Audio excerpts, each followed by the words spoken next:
concern and also added her voice. But before we can talk about those issues, we talk about land. We are now talking about land issues, which is another thorny issue, not only in the province but also in the country. Now, a non-profit organization that works with land reform beneficiaries, Vumelana Advisory Fund, has called on government to heighten awareness among the beneficiaries of land reform programs of the laws and policies governing access to water, and also raised the need to closely synchronize land restitution awards with access to water allocation. So we are speaking to Vumelana Advisory Fund's Chief Executive Officers, Peter Setou. Mr. Setou, how are you? Good, thanks, and how are you? I'm good, thank you. I hope I'm pronouncing your surname well. Yes, you're pronouncing my surname well, and the name of the organization is Vumelana. Vumelana Advisory Fund. Advisory Fund. Yes. All right. Thank you so much for speaking to us and for joining us.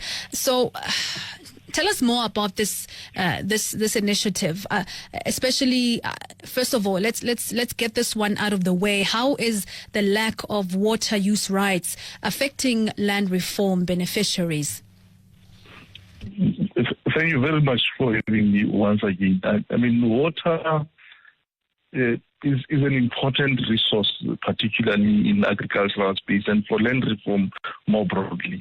Now, in South Africa, a lot of land reform projects, we've seen a number of projects actually failing because of water not being available for production, especially at the point when this land parcels are actually transferred to beneficiaries of land reform, And we believe that there's a greater need out there for the relevant departments to begin to work more closely to ensure that beneficiaries of land reform are not set up for failure. So what are maybe I can ask the challenges around the lack of information on water use rights and how to apply for these? Well, I think that the problem manifests itself in several ways. Firstly, water and land are interconnected, and while both these resources are actually relevant for sustainable development, they've been managed differently and in isolation. You have the National Department of Water Affairs being responsible for water as it were. And then you've got the Department of Rural Development, as an example, being responsible for rural development and land reform. Now, what we've experienced is that frequently, particularly around land restitution, when the land is actually restituted to the claimant, you find that at a point when the land is transferred, the water use rights are not transferred, or are rather not provided or given to the beneficiaries at that time. So this really makes it difficult for them to even start working the land, But over and above that, I think the whole issue around the requisite support that should be provided to these beneficiaries in terms of access to finance, for example. I mean, it's one thing to get the water use rights, but you also need finance. You also need funds. Yeah. You need finance so that you can actually start paying for this water once you've got this water use rights. So that's part of the challenge. And perhaps maybe just to reflect on one other key point is there are serious gaps that really needs to address. I mean, it is estimated that about 95% of the water for irrigation is primarily used by large-scale commercial farmers, while smallholders have access to just the remaining. So you find that new users actually find themselves having to compete for available water with well-established users.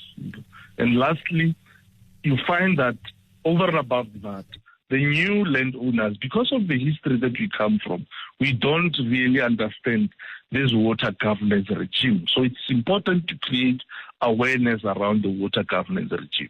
Now, speaking of water governance regime, I think what also I would want to know is what are the laws and policies governing access to water?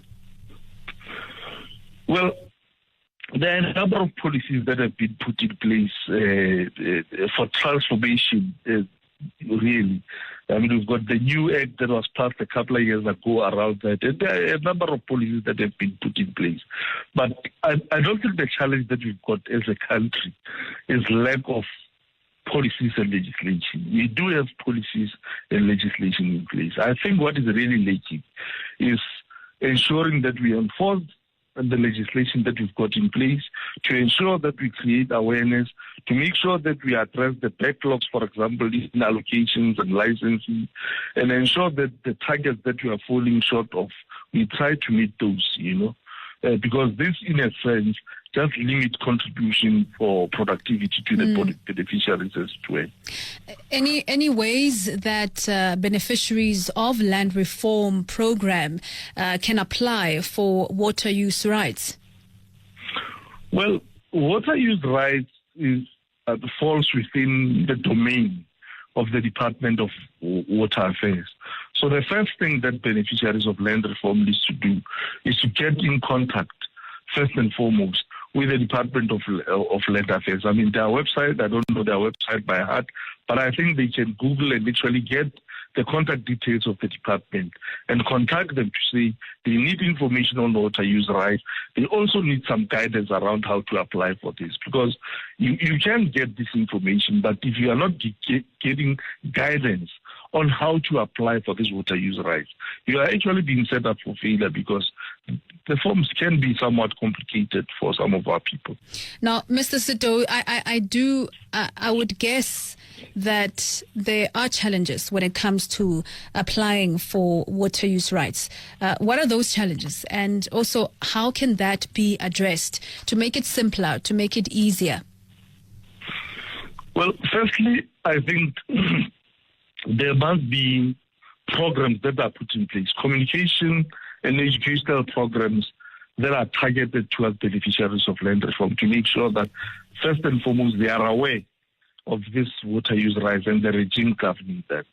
Secondly, there needs to be more closer collaboration within the relevant departments, particularly around water use rights, so that you don't have a situation where departments, for example, are working in silos, where there's much more closer collaboration for the benefit of the communities. Thirdly, we need to make sure that we really enforce existing legislation for the benefit of the beneficiaries.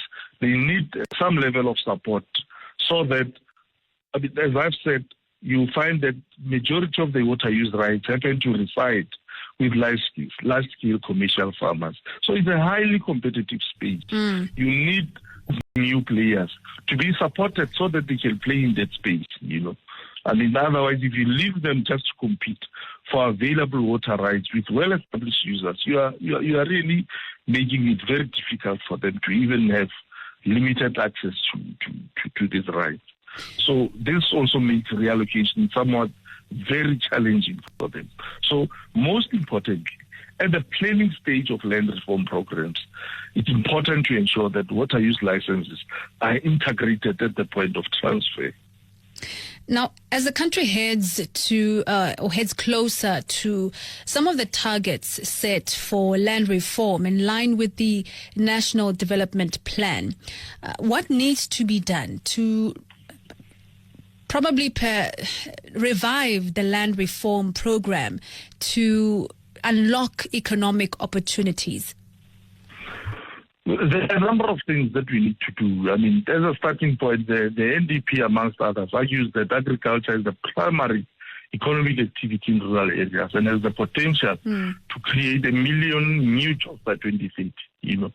Now, this can only be done by, amongst others, expanding irrigated agriculture. And there is evidence further that the current 1.5 million or so hectares that are under irrigation can be increased by a further 500,000 hectares or so through efficient use of existing resources. So this is for us very, very, very crucial. I think this is something that we need to take into account. And the plan amongst others, provides that we can bring underutilized land in the communal areas and land reform projects into commercial production. But this needs strategies to support the new farmers, particularly in collaboration with the markets. Now, there are various studies that have been conducted around where are the blockages. So we don't have to reinvent the wheel. We need to look at some of these reports. Some of these reports were actually commissioned by government itself. I mean, for example, we've got what is normally referred to as the Motlanthe report. We need to take those reports, interrogate them, and actually see how best can we implement some of the recommendations flowing out of that. There's also another report that was commissioned by Cabinet, by the President, the Presidential Advisory Committee on Agriculture, etc.